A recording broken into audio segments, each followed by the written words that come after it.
employment landscape. And hopefully I can be as useful as possible to you in what I'm doing.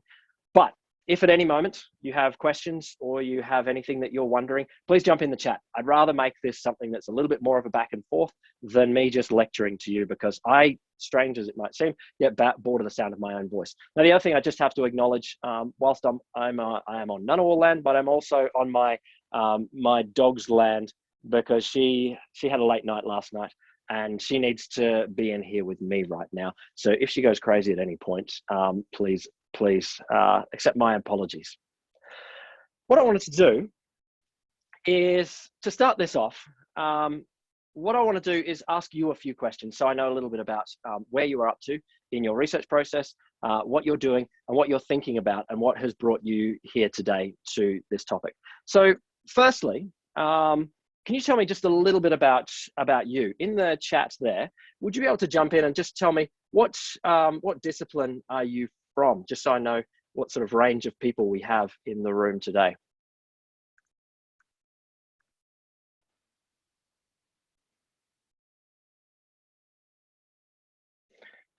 Cool, welcome science.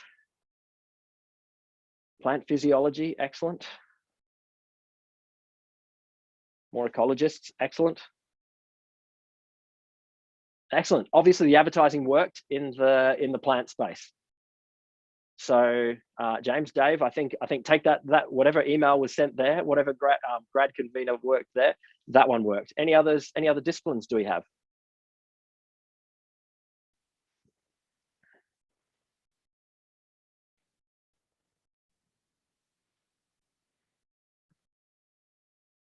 Geoscience.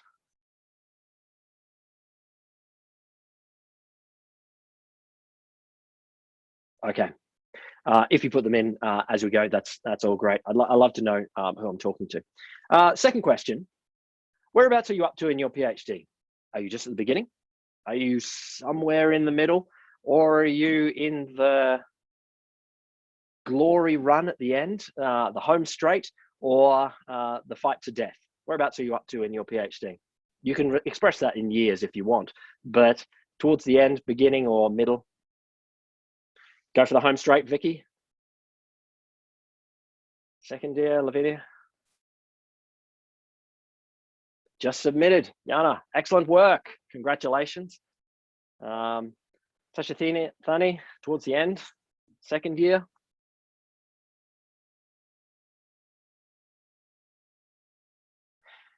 Thank you for that. Less than a year to go, Emily. Okay, fair enough. You're going to get it done. You're going to get it done. Final question I just wanted to ask, and you don't have to answer this, but this one starts getting a little bit more emotional. I know that where are you up to in your PhD is the question that you hate your parents asking you.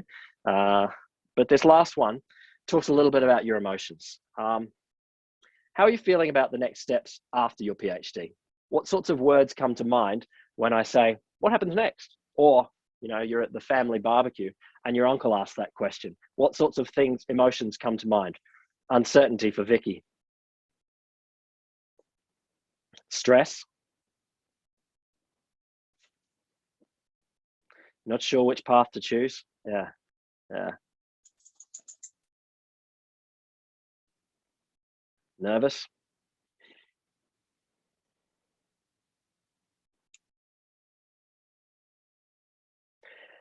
I just want to sit with that for a second and acknowledge that, as Sarah says, uncertain, worried about getting something in my field, academic versus industry, stressed and scared, no idea at all. I want to acknowledge, first and foremost, that this is not unique. It is not unique to be feeling these emotions. I certainly felt all of these emotions when I finished my PhD 10 years ago, whatever it was, can't quite remember. But my colleagues and I have been going around talking to a range of different people in the same sort of situation as you. And the words that they say are of a similar lilt. We've gone around before and we've asked, they say things like uncertain, as you said, scared, as you said, anxious. I think one of you said that.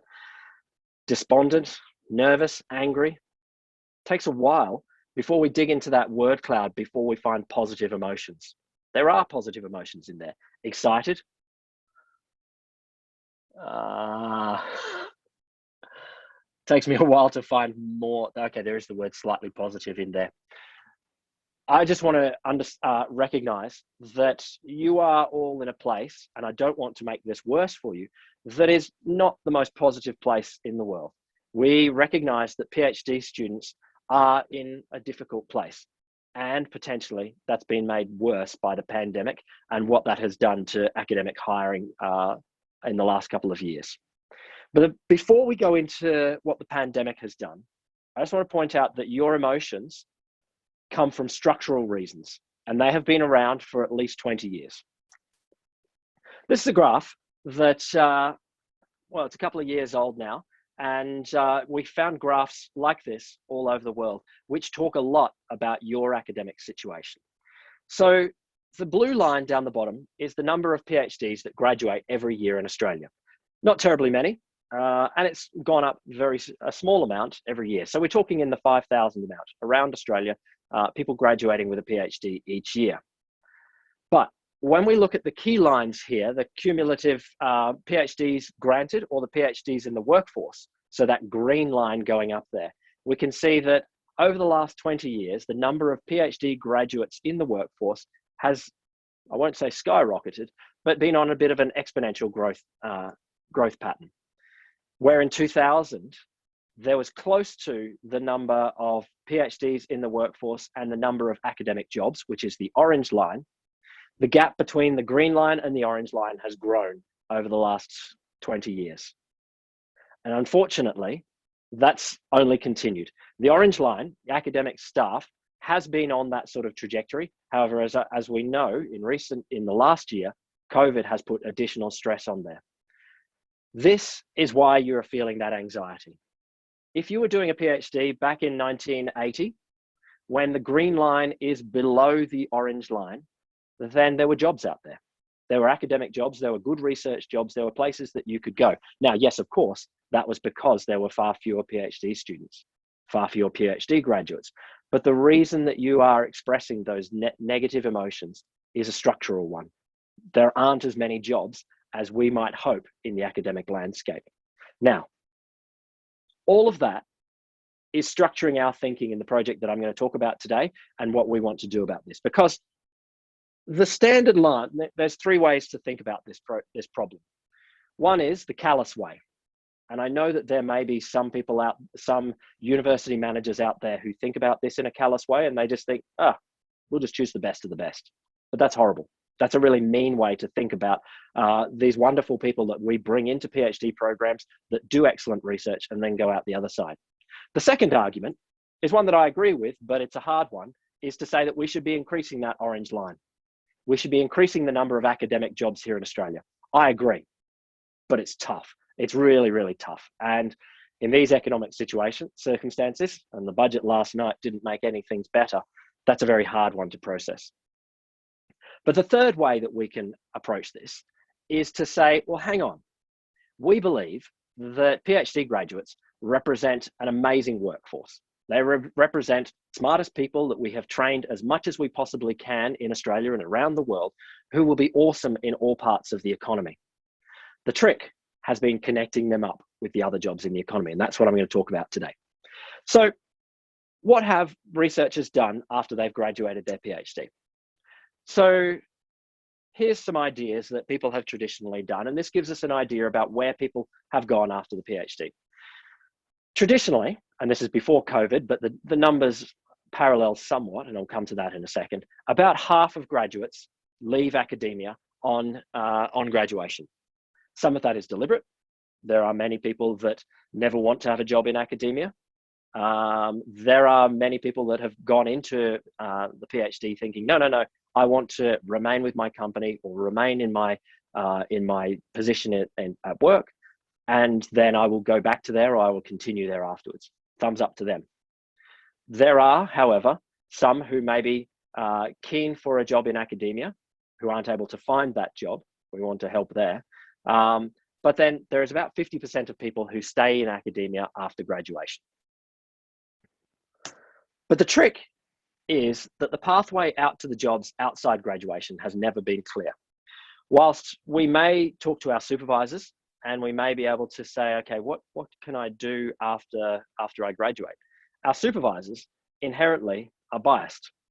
Unfortunately, most of our supervisors know the academic industry. They know how they got a job in academia, and they know what jobs might be going around within their network. They know how to line people up for a postdoc or for a level A or lectureship position and get people into there. However, there aren't as many of those jobs as we might hope. The pathway to finding jobs outside the university has always been really difficult to follow. We've done research as part of this project where, as I'll tell you in a second, we started looking for jobs outside of academia that would be suitable for PhD graduates. I'll tell you how that works in a second. But what we found, one of the key things that we found in looking out there, is that most of the rest of the workforce doesn't recognize the skills and capabilities that you all have in doing a PhD. The rest of the workforce doesn't understand what a PhD is. They don't understand the sorts of skills that people have been given during a PhD. And in fact, if you go out to a regular job search engine like Seek or something like that, and you type in the PhD, over 80% of the jobs that would be relevant for you, that would use your skills, don't turn up. In fact, the only sorts of jobs that you will see if you type a PhD into Seek are things like a PhD scholarship, which obviously is not what you want once you're post-PhD. So what did we do about that? What we wanted to do is use that to solve that problem. So to solve this problem, we have trained a machine learning algorithm to go out into the wider landscape, the jobs outside of universities, and find those that are relevant to PhD holders. What we wanted to do is find the needles in the haystack, find all of those jobs that use all of the creativity, the stick-to-itiveness, the planning, the organization, the research skills that you have developed during your PhD, and find those jobs in the rest of the landscape, not in universities, but out there in corporations, in government, and in NGOs.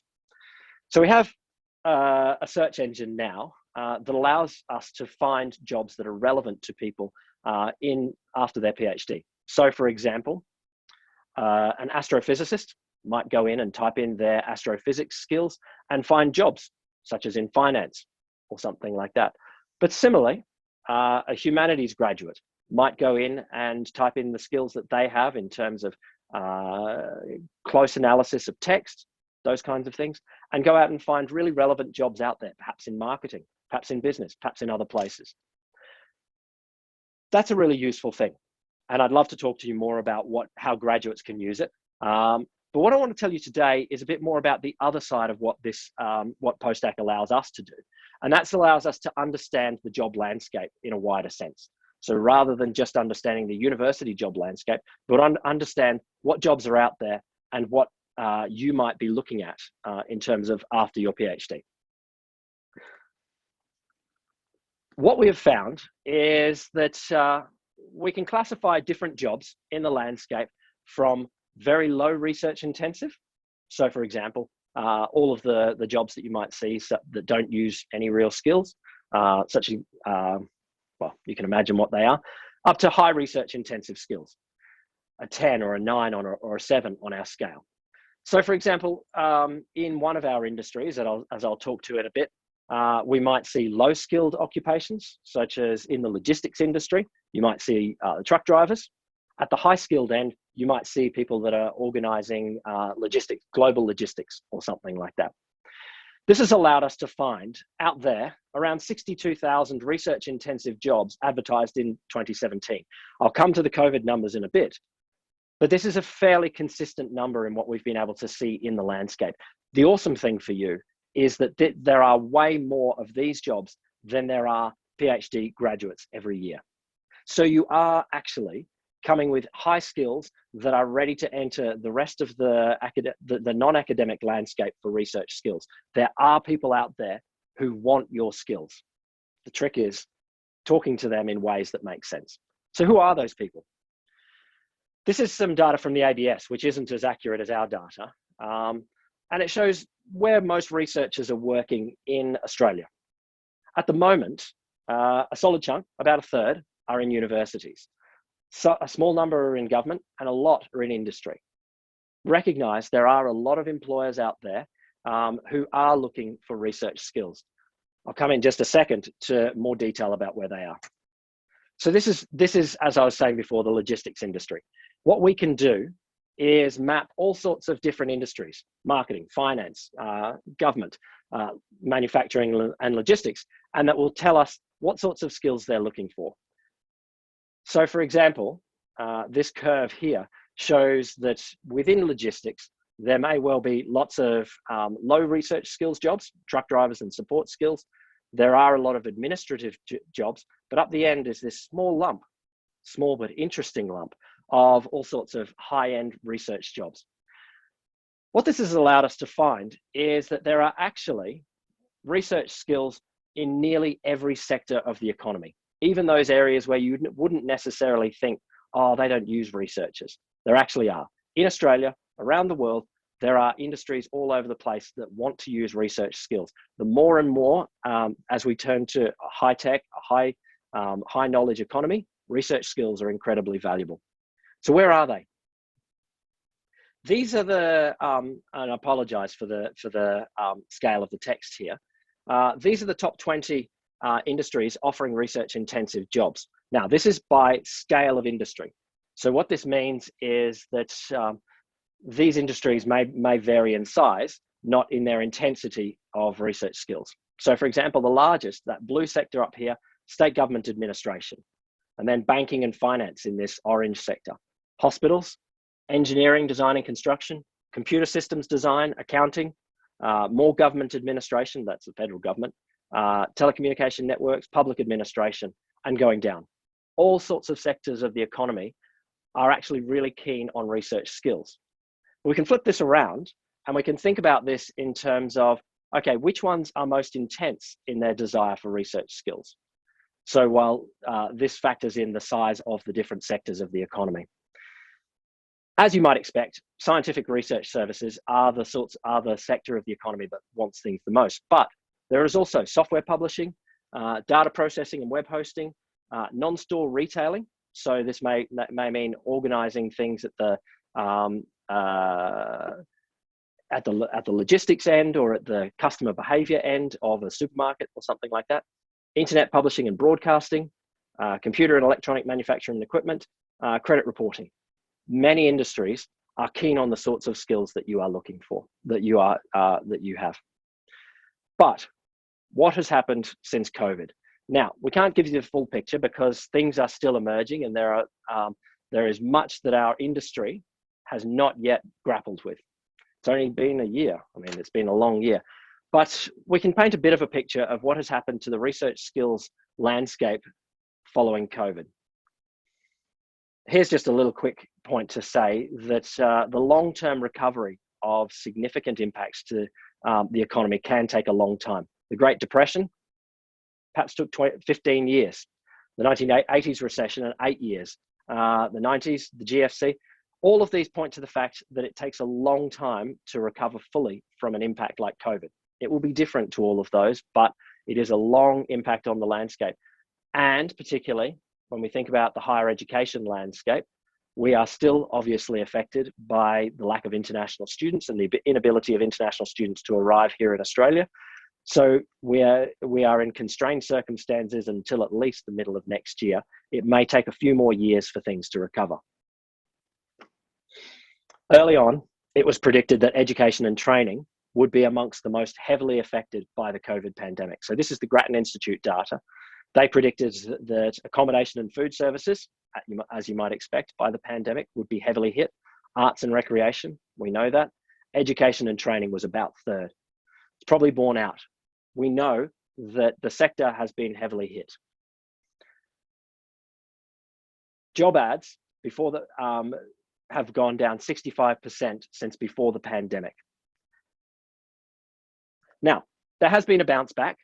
We've seen following the end of 2020 and moving into 2021, there has been a bounce back in the economy. But which sectors have seen this bounce back? Unfortunately, it seems that some of the sectors that are most likely to hire in research skills may not be those that have bounced back quickly. But it seems to be that there are some interesting signs. Now, I want to skip ahead to where we can talk about.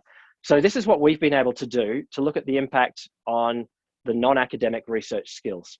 So there's the COVID impact, where early in 2020, there was a dip in demand, but this is number of jobs advertised each week in our data set. There was a huge impact in early 2020 on demand for research skills. But you'll notice by the end of 2020, that number had come back up close to what we were seeing as an average in the years before.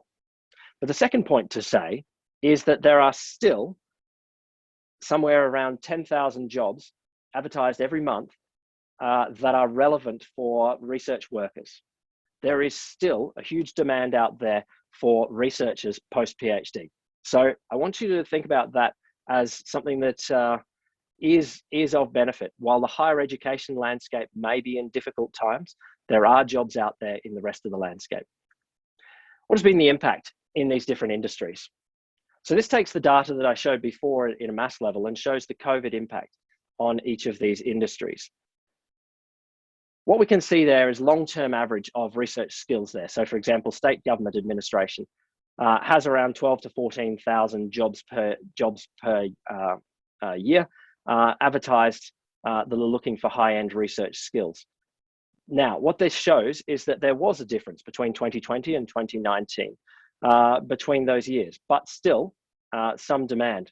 Some areas, such as supermarket and grocery stores, actually had an increased demand for high-end research skills. That points to a change in how they might have seen their landscape. More people moved to online shopping, so more demand for understanding consumer behavior, marketing to consumer behavior, and working out the logistics of all of that. Industries have not all been impacted by COVID in the same sort of way, and that is the same for the demand for research skills. Some, of course, have taken big hits. So we can see engineering design and engineering consulting services. There was a big hit in COVID when a lot of projects were put on pause. Hopefully, those things come back as we go through 2021 and into 2022. This shows, same graph as before, but showing the COVID impact, where the key jobs are in looking for research skills. State government administration, banking, hospitals, accounting.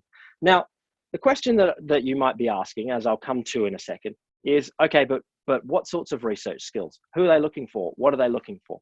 We can't answer that in total, but the key thing to say is it's not always the same thing. We have data on the skills that different industries are looking for, and it shows overwhelmingly that people are looking for a range of different skills, and it's not just either quantitative data or qualitative data or anything. People are looking for a range of different high-end researchers in a range of different industries. So what can you do about this? There's a number of things that we recommend that you might start thinking about as you work towards the end of your PhD and start thinking about the the job landscape, whether academic or non-academic. And here what I would first say is that whether you are looking for an academic job or an industry job outside of academia, I'd recommend having a backup plan. I'd recommend that you should think about all of the different options and plan for both. Don't put all of your eggs into one basket. If you have your heart set on a postdoc somewhere, absolutely, that's great. Work as hard as you can for that, but recognize that the landscape is not as forgiving as it might have been 30 years ago. That it may well be that there aren't any postdocs in your area, no matter how talented you are. Have a backup plan. Have a backup plan that says there are great jobs out there in the rest of the world that will use my skills and take me to awesome places and do awesome things.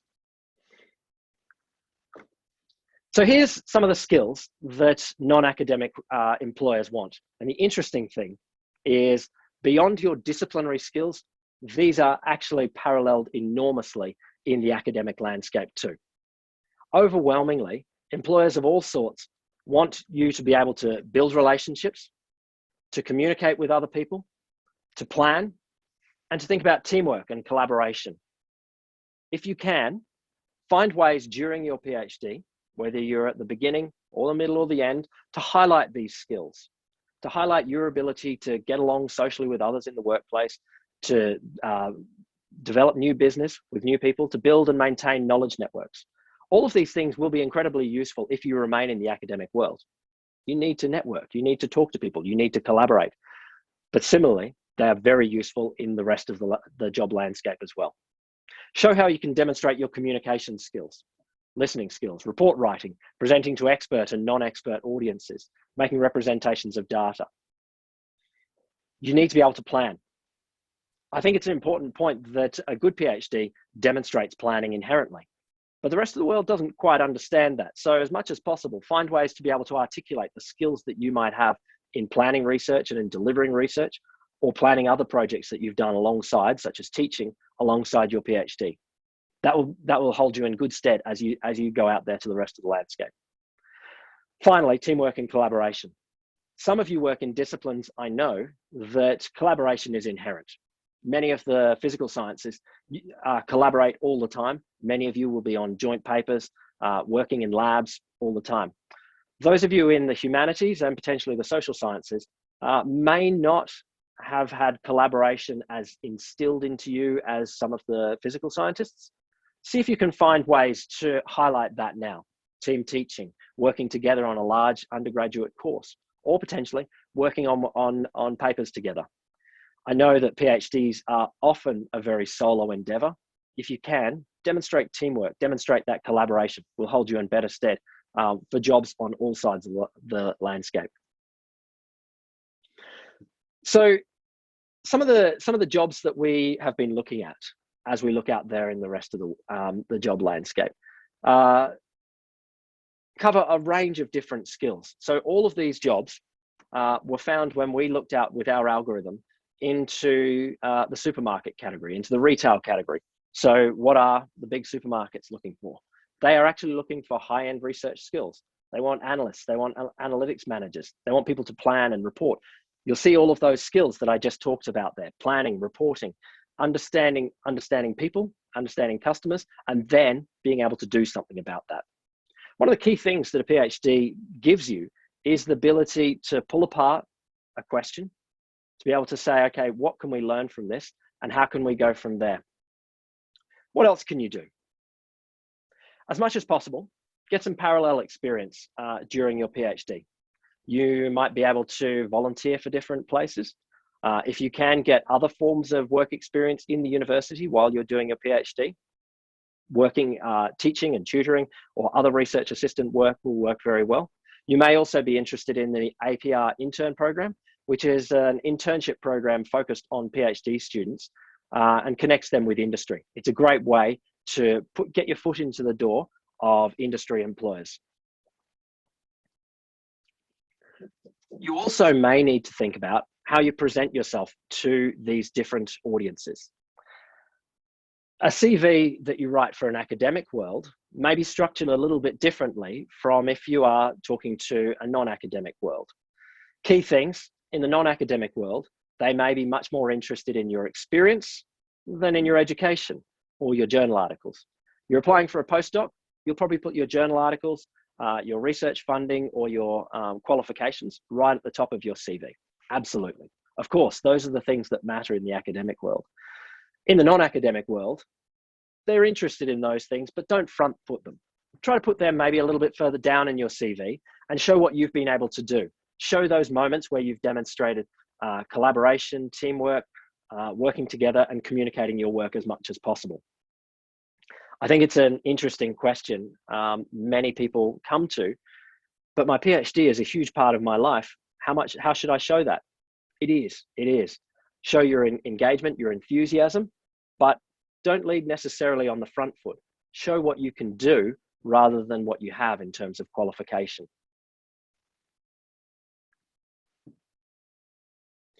We've done a little bit of work on this. We do know that recruiters out there don't understand who PhD students are. In the main, they don't understand the skills that you have and what you have gained in doing a PhD. They often assume that PhDs have no real world experience when we know that's not true, given that half of all PhD students are starting mid-career. Often, recruiters are put off by some of the language of PhDs. They think maybe, oh, they might be too skilled for me or too skilled for this job. They might be above this job. Sometimes employers and recruiters might think that PhD graduates are not committed to the non-academic path, that this is a plan B. Don't tell people if this is a plan B as much as possible. Focus on telling the positive of what you are. As much as possible, you want to highlight your skills and experience and capabilities and demonstrate what they can do, what you can do for them. Now, there's a few other things that I'll just mention that you might want to do in terms of thinking about landing other jobs outside of academia. I'll point to a few books here, but what you might want to do in terms of investigating, I'm happy to take questions in a second. So this is a really useful one, Navigating the Path to Industry. This frames very much the understanding of what hiring managers are looking for in academics, in post-academic people after the PhD. Very useful read there. Similarly, there's other sorts of things like CSIRO's On Prime program or other sorts of business development and startup sort of world. Look for those opportunities that are given by your university and other parts of the sector where you might be able to hone your skills. Finally, think about yourself in a different way. As much as possible, your academic self is awesome, but as much as possible, you may need to think, okay, how might I be perceived from a non-academic way and from people outside of universities? Your story is still there, but you might just have to tell it in a different sorts of way. What value might you be able to add outside of academia? What problems might you be able to solve? How are these, who has these problems? And will they pay me to solve them? How can my research contribute to the recovery? Finally, go out there on LinkedIn. Go on out there and have a look at the people that might be in what we call an adjacent possible, someone who has a job out there that is similar to your sorts of skills. See what they did, what pathway they took to get to that place. You could always talk to them. You can get a lot of skills by listening to the people who are doing the same sort of job you might be interested in a few years' time. Do think a little bit about that planning of your non-academic career. You don't have to think too much, but have it as a backup plan. Think about what sorts of things might be important in your future. Talk to the careers people that you have at university about your CV and cover letters. And then think about, okay, what are the things that I want in a non-academic world? Are there particular things that I'll never work for that company because of X? That's okay, that's fine. But then you will be able to find companies that are doing things that are focused on the sorts of work that you want to be doing. Now, from this point, I'm very happy to take questions. I'd love to know, where are you up to? What sorts of things are you thinking about? And I can tell you more about our post-act journey and what we're hoping to be able to do next. So thank you very much for listening. I'll stop sharing and then we can talk from there. So, any questions from anybody? Do you have any advice for people who might be thinking about starting a family while looking for a job? Look, absolutely. I think the first thing is starting a family. That's a really interesting one. It can be a challenging moment to take time out of your career to do the family work, to go on maternity or paternity leave and to raise kids. But I would say that these things happen and they'll have to happen in parallel. As much as possible, if you can, looking for flexible workplaces, places that understand the needs of families as much as possible will be a benefit. I think more and more industries around the world are grappling with the needs of more flexibility. I would say, don't let this stop you from looking. You may, depending on your situation, depending where you're up to in your family planning, you may have a period out of the workforce. But that doesn't mean that workforces aren't understanding of this kind of thing. In fact, I would say that many workforces may be a little bit more understanding than the academic world could be. But there we go. Other questions you might have?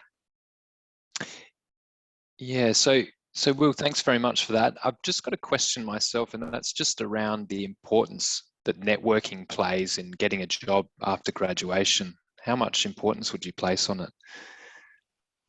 On both sides, I'd place enormous importance. It's not the only way to get a job, but networking can play a huge difference in how you land a job, whether it's in the academic world or the non-academic world.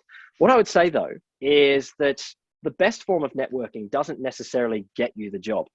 It doesn't necessarily mean you're at that function, at that seminar, at that conference or whatever, and you talk to someone and they say they're in that moment, oh, here's a job. It may happen. That would be awesome. But I think the other way to think about networking is that you should always be out there talking to people and listening to them in terms of their problems and how you might then provide value to them in solving them. Now, if you're out there listening to the industries or the academics that are adjacent to your world and hearing about what they're working on, then you will learn a lot about what you might be able to provide to that wider sector. The more that you listen, the more that you will understand, okay, more and more people in that sort of world seem to have this sort of problem. Maybe it's something I can pick up on. So my thing about networking is that if you are doing networking from the early stages of your PhD, if you're talking to people and understanding the sorts of challenges they have in your discipline, in the related disciplines, in the wider world, then you'll be more and more likely to provide value to them further and further down the field. I think networking is something that you should absolutely do all the way through your research career. I often think about this when I'm talking to my own PhD students, particularly the ones that are starting out, that the first thing you do as a PhD student is your lit review. Absolutely. You know, what are you doing in a lit review? You're understanding what the key challenges people in your discipline have and what the next big problem is. Awesome. That's really good. Can we do in the same time a parallel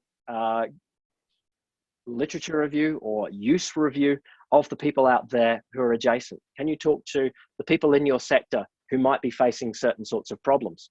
Use that knowledge to plan a little bit about your career. Certainly don't step away from the scholarly knowledge, but also think about, okay, all of those people who use whatever my plant genomics knowledge, they seem to be stuck on this particular question. Maybe you can help them, maybe you can't, but at least it's in the back of your mind that you should be thinking about the sorts of problems that they have. So networking is not always just about people. It's about understanding the rest of the world. Great. And that kind of leads me a little bit into my next question, and that's just around when graduate researchers should start their job search. So we heard in the chat that quite a few have already submitted their thesis or are in that final year. But what about those who have just enrolled? You know, when is the ideal time to start? It's a little bit like when is the ideal time to plant a tree? The best time was 20 years ago, not quite. And the second best time is now. I would say, okay, you don't want to spend 90% of your time in your first few months of a PhD looking at jobs. But I think it would be valuable for all PhD students at all stages of the journey to have an eye to the employment landscape. You know, the point of a PhD, and this is in my own supervisory work, is to take you to the place you want to go in your career. Yes, there are people doing a PhD for other reasons, of course, but we still want to make sure that after your PhD, you go on to an awesome job. Whether that awesome job is in academia or outside of academia, government, for-profit, not-for-profit, we want you to put you on the path to there. And so I think, you know, you should be having conversations with your supervisor, with other people in your department, and then with careers advisors and with other people, always trying to think, okay, what sorts of jobs are out there? Maybe you don't see one straight away, but maybe you get an idea of, okay, these are the sorts of jobs that might be good. And I can pick up a few other skills. I can add that in. I don't want to say to people who you've just submitted that it's too late. Of course, it's not too late. You can do great work. You can do great things to go out there and look at the job landscape. But if you can, earlier on, have a little bit of a think about what might be useful, what might be good for you, what you might like to do. Now, I'll just answer this next question here. So I've had to take a break during my PhD due to health issues. Hence, it's taken me 1.5 to 2 years longer to complete my PhD than otherwise planned. Is this something that I need to mention in interviews, etc.? Of course, I think it depends. It's one of those questions that if people might say, okay, you took this long to do a PhD, can you tell me about that? But by the same token, you don't need to go front foot. I always think in terms of your story, whether you are talking to academic employers or non-academic employers, go in first and foremost with the positive. Here's what I can do. Here's the things that I'm really good at. Here's what I might solve for you. Then if they ask questions and say, oh, your PhD took that amount of time, sure, you can absolutely answer that and address that point. But more important are your positive skills. What can you do? What are you passionate about? What do you know? And what can you do for them is far more interesting to them than I had a gap during my PhD. People have gaps. People have health issues. All sorts of things happen. Sensible employers will know that. You know, if you're, and this is the other piece of advice that I think is a really important one when I think about it, is any interview situation, you should be interviewing an employer as much as they are interviewing you. And if they're the kind of person that is going to say, oh, you had 1.5 years off during your PhD, what's going on there? And then if you say, oh, I had some health issues, and if they say, well, I don't want you to work for me, then would you really want to work for someone like that? Would you really want to work for someone who is that inhuman about their approach to their workers? No. So, you know, you can be honest and go with the positive, but be honest about who you are, and you'll find better employers. So just one other question I've got, Will, is, I mean, you talked a little bit about the perceptions in the job market around PhD students, that they might be above the skill level for the particular role, just some perceptions. How do graduate researchers kind of overcome those perceptions? Would that be during the interview, or how can they go about breaking those sort of myths? Yeah, it's a really important point, and it goes a little bit to the ways people think about the PhD in the wider landscape. I have a PhD. I value it enormously. I got a lot out of it, and I know that you all have worked really hard in getting your PhD or getting to where you are in your PhD. They are an amazing achievement, but the rest of the world doesn't necessarily want us to rub that in their faces or to focus only on that one achievement. The rest of the world is focused on other sorts of things. What can you do now? What skills do you have? What values can you provide? I think that even within an academic landscape, you don't lean on the word PhD. If you're applying for a postdoc, yes, having a PhD is a key part of that. But instead, you would be saying, okay, this is what I've done, and this is what I'd like to do next. I have these research skills. I have these capabilities. This is what I believe is the most next important question that I am able to answer. So that's not saying I have a PhD. Again, if you're focusing on a lecturing job, your ability to do that, your ability to be useful and skilled and capable may have been highlighted by your PhD, but in no moment in any interview should you go in first and foremost and say, in my PhD, I did this. Focus on what their problems are. And you may mention, okay, during my PhD, I did some amazing field work. I did some really difficult lab work. Use those skills. But within the academic landscape, we don't need to hear first and foremost, you have a PhD. It's useful, it's important, but it's what we want to know is about your skills. Outside of the rest of the world, probably even more so. They want to know what skills, what capabilities, what capacities you have, what might you deliver for them, rather than saying, I have a PhD. And that's not to denigrate the achievement. I think it's I loved my PhD, but not everyone needs to hear it as the first sentence. It's fantastic. So I'm just seeing if we have any more questions. I've got one there in the chat. So Helen was saying before, so what you're saying is most jobs that someone with a PhD can do don't have a PhD anywhere in the job ad. Is that correct? Yes. What we were able to find is jobs that are appropriate for PhD type skills. Jobs that use the sorts of research type skills in terms of creativity, stick-to-itiveness, details orientation, autonomy, all of those kinds of things. There are lots of jobs out there that are very suitable for the sorts of things you have gained out of your PhD. Employers don't think about them as PhD jobs. What they want are skilled researchers. They want people that can sit down and deliver something that is a lot like the things that you might have done in a PhD, But they don't think about it that way. They don't think about, oh, I need a PhD researcher. They just don't. So what they're thinking about is their particular problem and what you can do. It's interesting. When we were looking, there are two sorts of jobs that we're often finding. In the larger employers, big corporations, government, what they were looking for is people that had really high levels of detail, really high levels of autonomy, and great problem solving skills. So they needed someone to be able to go out there, maybe leading a team, but maybe by themselves or in a small group, and solve something with a high level of detail, a lot like a PhD. And that's a really cool thing. So what they're thinking about is they want low risk. They want to really, they want to put someone in that will make sure all of the details get solved. Flipping around, we also saw a number of smaller employers who weren't quite sure what they wanted, but they wanted someone who had this high level of creativity, high level of problem solving skills, but with that autonomy as well, who might be able to go and solve something different. And they're not even sure how it would work or what it might be, but they know that someone with these capabilities will come in and do it. I often think about this job that we saw in a cheese factory. And you might be surprised thinking a cheese factory is looking for researchers. Yeah, they actually specified, we're looking for someone who will be able to build us a new line of cheese. We need new cheese.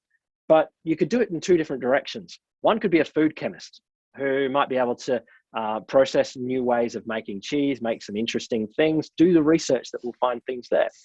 Or you could be from a more social science background and go out there and do the sociological work, do the marketing work, do the consumer orientation to understand, okay, what cheeses might be useful. I often think this is a position, it was in a small factory. You can imagine it's not a giant corporation. It's a team of 10 or 20 people, and they're looking to bring in one person. And that might be a way of low risk in terms of they're not putting heaps of money into one person, but might get them something really high return. I think that's an amazing place to work, that people might come in with really high return for a low risk situation. Rakesh, by doing PhD, actually, we've narrowed the job market for us. What is your view on this? By doing any training, you've narrowed the job market. You need to narrow the job market. No one can apply for every single job. No one should ever apply for every single job. You want the job that is right for you. Any training will inherently take you more closely to a specific element of the job landscape. So don't think about that as a negative. Think about that as a positive, that you have got closer to a range of key jobs. Yes, there aren't billions of them out there, but the only jobs that have billions of people are very low skilled jobs. So think about this as, there may be only a few jobs in the academic landscape that you are able to do. I often think about, I did my PhD in political science, and I often think about a friend of mine who he could only imagine working as a lecturer in Australian politics. Cool. But there are, 30 different lecturers in Australian politics, and they don't tend to retire very often. You need to diversify just a little bit. But if you think about the rest of the landscape, what other skills could he do? He's gone on to great jobs out there in the rest of the world. So what we hope to do in Postack is broaden the job landscape for you. The academic landscape can be very narrow, but your skills are suitable for a range of employers. Can you suggest a resource regarding how to find suitable field in the industry? It seems hard to go from research academic mindset to the more money-oriented industry. Yes, absolutely. But at this point, I have to apologize that our service is not available to all. So the service that we're talking about, that we got all this data from, is called Postack. So it's available at postack.com.au.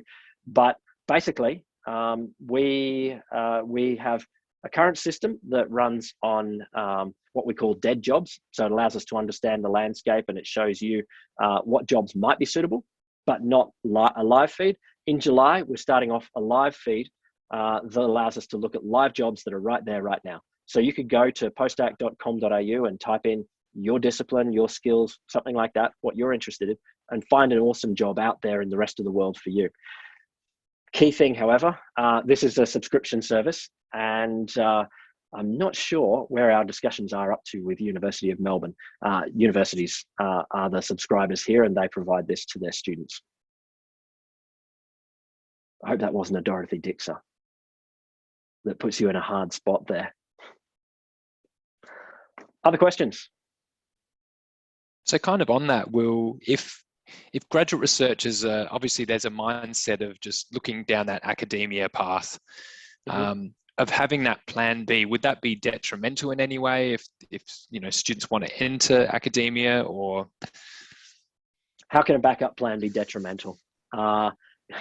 Look, okay, sure, you might say, no, I am so laser-like focused on my academic career that I can only do this kind of thing. I worry about that.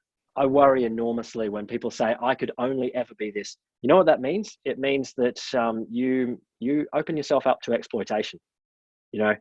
Often the people that feel they could never leave academia are the ones that are often exploited by the industry. Now, I'm not poo-pooing academia. Academia can be a great place to work. I enjoy working here.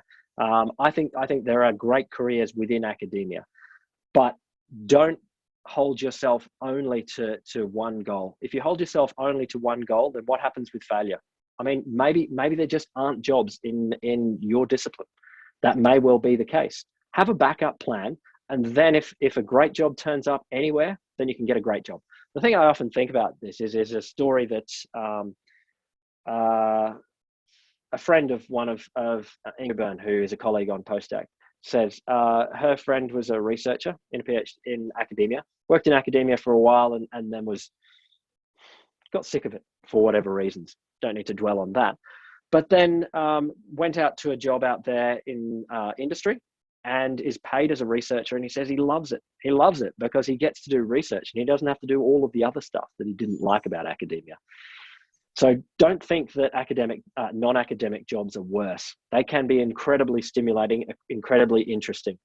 And if a Nobel Prize is your dream, there have been Nobel Prizes won, but there are in fact more Nobel Prizes won by Hewlett-Packard than most Australian universities. Maybe, I don't know. Hewlett-Packard? Is it Xerox? No, Xerox. Anyway, Nobel Prizes are won outside of the university sector as well. I should check the details on that, but I know it's half true, which is true enough. Anything else you'd like to know?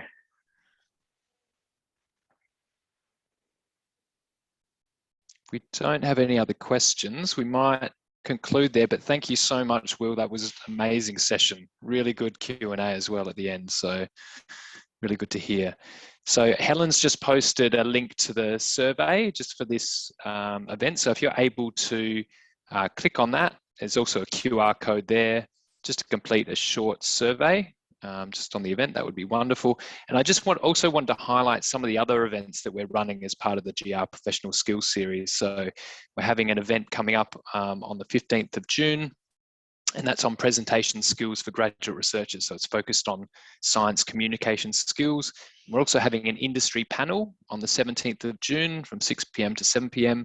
Where you'll be able to hear from and ask questions to industry professionals. And then later in the year, we're running a CV workshop and how to network workshop and how to build your professional brand as well. So keep a lookout in our GR newsletter for those upcoming events throughout the year. But I just wanted to thank Will again for his presentation. It's wonderful to hear some of the options that are available to you in this climate. And thank you for attending our first session for the GR Professional Series. Okay, thank you all.